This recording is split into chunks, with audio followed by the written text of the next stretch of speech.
ಎರಡು ಮಾತನಾಡಲು ಬಂದಿದ್ದೀನಿ.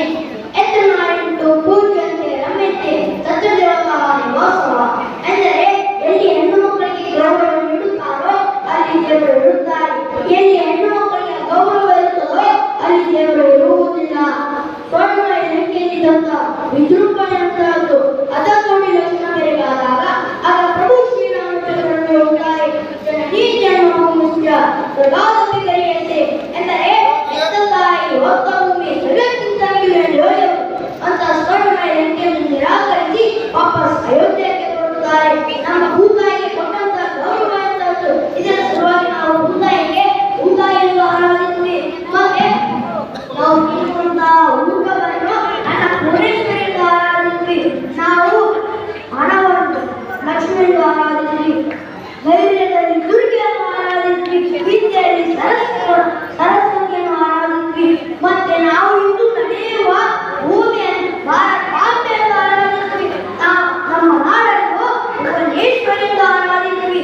ನಾವು ಆಡುವ ಭಾಷೆಯನ್ನು ಕನ್ನಡಾಂಬೆಯಿಂದ ಆರಾಧಿಸುತ್ತೀವಿ. ಗಂಗೆ ತಮಿಳು ಗೋದಾವರಿ ನರ್ಮದಾ ಸಿಂಧು ಕಾವೇರಿ ಸರಿದಿ ಕರೋವೆ ಅಂದರೆ ಹೆಣ್ಣು ಒಂದೊಂದು ನದಿಗಳಿಗೂ ಸಹ ಹೆಣ್ಣು ಮಕ್ಕಳ ಹೆಸರನ್ನು ಗೌರವಿಸಲಾಗಿದೆ. ಅಂದರೆ ನಮ್ಮ ಹೆಣ್ಣು ಮಕ್ಕಳಿಗೆ ಕೊಟ್ಟಂತ ಸ್ಥಾನಮಾನ ಎಂತದ್ದು. ಮತ್ತೆ ನಮ್ಮ ಹೆಣ್ಣು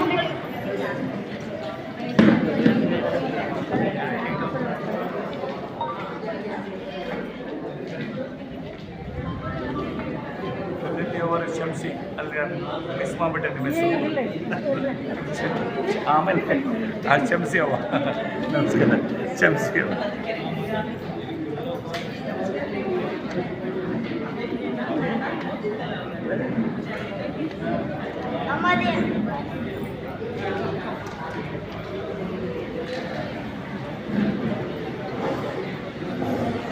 ನಮ್ಮದೇ ಆದಂತ ಉಳ್ಳಾಳದವರಾಗಿರಬಹುದು.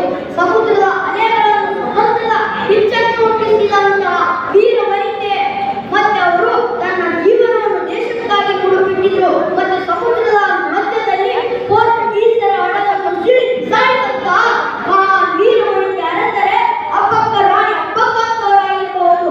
ಮತ್ತೆ ಛತ್ರಪತಿ ಶಿವಾಜಿ ಮಹಾರಾಜ್ ಅವರ ಮಗ ರಾಜಾರಾಮ್ ತಂದೆ ತೀರಿಕೊಂಡ ನಂತರ ಔರಂಗಜೇಬನಿಗೆ ಹೊಡೆಯಲು ಯಾರಾದರೂ ನನಗೆ ಆಶ್ರಯ ನೀಡುತ್ತೀರಾ ಎಂದು ಎಲ್ಲ ರಾಜರಿಗೂ ಕೇಳಿದ ನಂತರವೂ ಸಹ ರಾಜರು ಒಪ್ಪಲಿಲ್ಲ. ಏಕೆಂದರೆ ಅವನ ವಿರುದ್ಧ ನಿಂತಿದಂತ ಔರಂಗಜೇಬ್ ನಮ್ಮ ವಿರುದ್ಧ ನಿಂತಿದ್ರೆ ನಮ್ಮ ರಾಜ್ಯಕ್ಕೆ ಕುತ್ತು ಬರುತ್ತದೆ ಎಂಬ ಸಲುವಾಗಿ ಅವರಿಗೆ ಆಶ್ರಯ ನೀಡಲಿಲ್ಲ.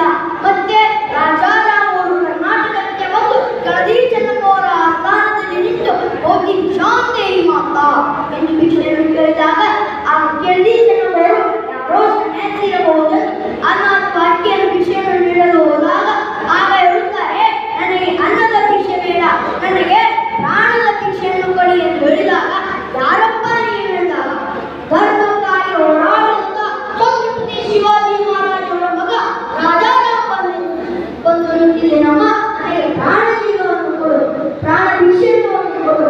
ಏಕೆಂದರೆ ನನ್ನ ವಿರುದ್ಧ ಔರಂಗಜೇಬರು ನಿಂತಿದ್ದಾರೆ, ಅವರಿಗೆ ಸೋಲಿಸುವುದಕ್ಕೆ ನನಗೆ ಆಶ್ರಯ ಕೊಡುತ್ತೀರಿ ಎಂದಾಗ ಧರ್ಮಕ್ಕಾಗಿ ಹೋರಾಡಿದಂತ ಛತ್ರಪತಿ ಶಿವಾಜಿ ಮಹಾರಾಜ್ ಅವರ ಮಗ ನಿಮಗೆ ಆಶ್ರಯ ನೀಡುವುದು ಒಂದು ಧರ್ಮ ಎಂದು ಕೆಳದಿ ಚೆನ್ನಮ್ಮವರು ಛತ್ರಪತಿ ಶಿವಾಜಿ ಮಹಾರಾಜ್ ಅವರ ಮಗ ರಾಜಾರಾಮನಿಗೆ ಆಶ್ರಯ ನೀಡುತ್ತಾರೆ. ನಮ್ಮ ಹೆಣ್ಣು ಮಕ್ಕಳಿಗೆ ಕೊಟ್ಟಂತ ಸಂಸ್ಕಾರ ಎಂತದ್ದು. ಮತ್ತೆ ಸಾವಿತ್ರಿಬಾಯಿ ಫುಲೆಯವರಾಗಿರಬಹುದು. ಇಂದು ಹೆಣ್ಣು ಮಕ್ಕಳು ಶಿಕ್ಷಣ ಕಲಿಯಲು ಕಾರಣವೇನು? ಹಾಗೂ ಸಾವಿತ್ರಿಬಾಯಿ ಫುಲೆ ಅವರು ಸಹಿಸಿದಂತ ಅವಮಾನಗಳು, ಅದು ಮೂಢನಂಬಿಕೆಯಲ್ಲಿ ಒಳಗಿದಂತಹ ಜನರಿಗೆ ಸಾವಿತ್ರಿಬಾಯಿ ಫುಲೆ ಅವರು ಮಹಿಳೆಯರಿಗೆ ಶಿಕ್ಷಣ ಕಲಿಸಿದರು. ಅಂದು ಮಹಿಳೆಯರ ಶಿಕ್ಷಣ ಕಲಿತರೆ ಪಾಪ ಅಂಟಿಕೊಳ್ಳುತ್ತದೆ ಎಂದು ಮೂಢನಂಬಿಕೆಯಲ್ಲಿದ್ದ ಜನರಿಗೆ ಎಷ್ಟೇ ಹೆಸರು ಮಣ್ಣುಗಳಿಗೆ ಹೊಡೆದರೂ ಸಹ ಹೆಣ್ಣು ಮಕ್ಕಳಿಗೆ ಶಿಕ್ಷಣ ಕಲಿಯುವುದನ್ನು ನಿಲ್ಲಿಸದೆ ಇಂದು ಸಹ ಪುರುಷರಂತೆ ಹೆಣ್ಣು ಮಕ್ಕಳು ಸಹ ಶಿಕ್ಷಣವನ್ನು ಕಲಿತಾ ಇದ್ದಾರೆ. ಮತ್ತೆ ಕಲ್ಪನಾ ಚಾವ್ಲಾ ಅವರಾಗಿರಬಹುದು, ಝಾನ್ಸಿ ಕಿ ರಾಣಿ ಲಕ್ಷ್ಮೀಬಾಯಿ ಅವರಾಗಿರಬಹುದು, ಕಿತ್ತೂರು ರಾಣಿ ಚೆನ್ನಮ್ಮ ಅವರಾಗಿರಬಹುದು.